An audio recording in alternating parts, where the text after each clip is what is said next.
So obviously Williamson, we bring Williamson in. Now, if there was a problem with the Verita terms of reference, why not consult Verita? Why bring in Williamson? This is the million-dollar question that I haven't got an answer to yet, and I'm hoping to get an answer to today. Why Williamson? Well, the scene that we have is that the new Council of Ministers had seen the Verita report. There were some concerns about the proposed terms of reference within the membership of the Council of Ministers, and it was decided that the Chief Minister would take responsibility for bringing the proposition to do with the terms of reference for a committee of inquiry. He wished to do that. He was adamant that there should be a committee of inquiry, and he took that responsibility on. The alternative would have been for the Council of Ministers as a group to have produced terms of reference. We were not agreed on the terms of reference, so therefore the Chief Minister agreed to take it away and deal with it himself. So that's why it was his decision to consult Andrew Williamson for further advice on what would be his proposition and the terms of reference that he proposed. But still, in fairness, it doesn't answer my question. Why Andrew Williamson? Why bring him in? This is the million-dollar question that needs answer. Why bring in Andrew Williamson? Well, I can't explain on behalf of the Chief Minister why he chose Andrew Williamson, except obviously he has been used and has given advice to health and social services in particular in the past, and I would assume that he was regarded as an expert in his field and his contribution would be of assistance. Well, one of the, I don't know if excuses is the right word, one of the answers he gave why he got Williamson in was because Verita aren't trained in health and social service, they're not trained in childcare. But nobody brought in a doctor after the Verita hospital review, did they? They didn't say, well, Verita are trained investigators, but they're not doctors. So it doesn't really stand up to scrutiny, that answer, does it? I can't really speak for... You asked me to put myself in the position of the Chief Minister, why he involved Andrew Williamson. I can't tell you that, because I was not consulted about the decision to bring in Andrew Williamson to do his own review of the Verita report. But in fairness, sorry to cut in on you, in fairness, it was your proposition that brought this committee of inquiry. Surely this is questions that you should have been asking Ian Gorst. Well, throughout the period that I've been a minister, I have been continually raising the issue of the committee of inquiry, my concerns at the delay, my getting reassurance that in the medium-term financial plan there will be money for a committee of inquiry. But as I said to you before, it was decided by the Council of Ministers that the Chief Minister alone would be responsible for drawing up terms of reference, and I had confidence in the Chief Minister to do that task. Well, I suppose we'll have to ask as part of this next question if you still have confidence in the Chief Minister, because the Williamson report, it's been said, basically could have been written on the back of a fag packet. It's cost us 6k. It's factually incorrect. To a lot of people, they're trying to water down the terms of reference. It brings nothing to the table. And for a 2-3 page document at the most, and it's factually incorrect. It tells us there was 7 convictions for Hope Le Guerin. There was 4. It tells us there's only one home open now from that period. When there's 2, he can't even get the basics right. What kind of weight or what kind of faith have you got in this Williamson report? My own position is that I think Verita did an excellent job, and personally I think the terms of reference they've come up with maybe a little bit of tweaking, but basically they stand well as terms of reference for a committee of inquiry. I think what Williamson added to that was confirmation, if ever anybody needed confirmation, that a committee of inquiry was required. I mean, he did confirm that in his very brief report. Where Williamson, in my opinion, has got it wrong is the time limit that he's proposing to the end of, or he says 1994. Now, the only reason that date has been chosen is because the redress scheme that is currently running for victims, that was the end date of the last application that we knew about for compensation. and that was the time period. So there's no significance to that date at all, and there's no reason why the dates proposed in the Verita report should not be used. And the Verita report goes right up basically to the current day. Well, I think it sort of suggests that it could stop at 2005, but it gives the impression that we could be also looking at the way the service has been run up to 2011 or today, yes. But the main focus of the committee of inquiry would be the period 1960 to 2005. That's what Verita is proposing. So, obviously, we all know that there's certain members, you've said it yourself, there's certain members of the Council of Ministers who don't want an open, public committee of inquiry into the child abuse that went on this island for decades. Who are they? Who are these people who don't want this?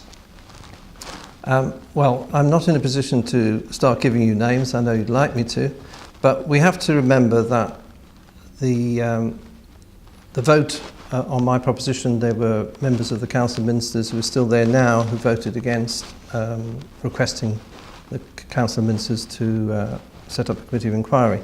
So I'm sure that some of those people possibly have not changed their views, and they have views which they're entitled to hold. I think the main objection that I've heard is about the cost. The Verita suggested it would be in the region of 2 million, but of course he did put a caveat that any legal representation required at any hearings would add to the total bill, whether it be to pay people who appear as witnesses who might want to bring a lawyer, or whether the committee of inquiry chairman would want his own counsel. Now, the way I see that, I can see why people are worried about the cost, but if we look at Verita and what they're proposing two things: a choice of appointing the chairman before we agree terms of reference, or agreeing terms of reference and then looking for a chairman. Now, the advantage of the first one is that the chairman will have an input into the terms of reference and how the committee of inquiry should be conducted. And my personal belief is that we should be looking to find this chairman fairly soon, so that they do have that input, so that the way that the committee of inquiry conducts itself will not lead to an adversarial approach, and therefore that would remove some of the concerns about legal costs. This is where you and I disagree. It's about money. It's not about money at all. We can find, 8 million for Plymouth. We can find £1 million for the finance industry. Last year, £500,000 for the finance industry. Millions of money we can find, no problem. What price do you put on cleaning up Jersey's image and making sure that this sort of abuse and paedophilia can't go on an hour? What price? How can you put a price on that when you can find 8 million just at a drop of a hat to buy Plymouth? Is it really about money, or is it that people have got things to hide? I never said that for me it was about the money. I just said why some members of the states feel uncomfortable with the committee of inquiry.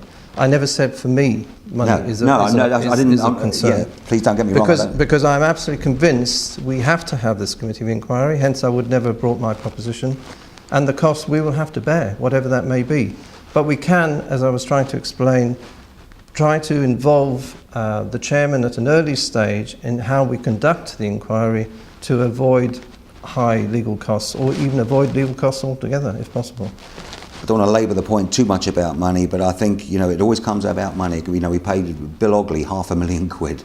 Look at the mess, So I just think it's people who talk about money when it comes to this, especially council ministers. Some ministers use it as an excuse not to have a committee of inquiry. I think it's pretty low, but that's my personal opinion. So obviously we've got the Williamson, we've got the Verita terms of reference. We don't know what's coming yet. We could have a bloody whitewash coming up here for the terms of reference that are wholly inadequate for any committee of inquiry.